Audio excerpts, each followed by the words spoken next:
每一天，牧师陪你读圣经。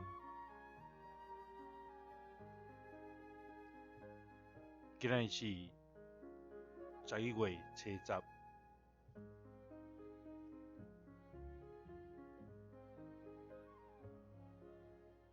马太福音28章16节到20节。在一个门徒去加利利，到耶稣指定因去迄座山顶，因见到耶稣就甲伊拜。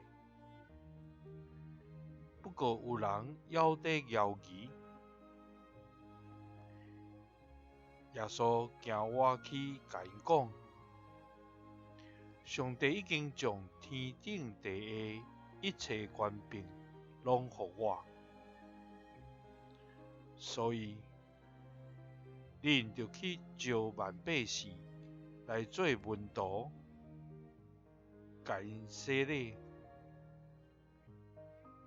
予因归入爸、囝、圣神的名，假使因遵守我所予恁一切的命令，就会记哩。我逐日甲恁同在，直到今世的结束。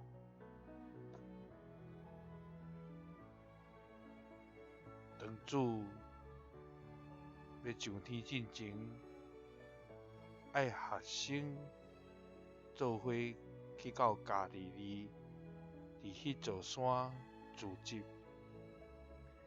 当学生看见耶稣就拜伊，不过犹原嘛有人还咧摇疑，总是主应允讲，已经将天顶地下一切权柄拢伫伊的手，也因为安尼，主耶稣嘛要将这个上帝所赐的权柄来赏赐咱，互咱有气力，会通去招万百姓来做主的学生，因为这是主所命令咱的，所以咱就爱记哩，主的应允是要甲咱世界三脚地底，直到世界的落尾。咱伫咱每一天，就照主的命令来行，互咱去招万百姓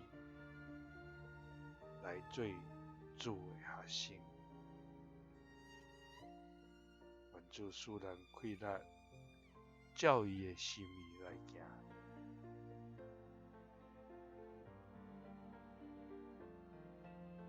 耶稣听你，赐你平安。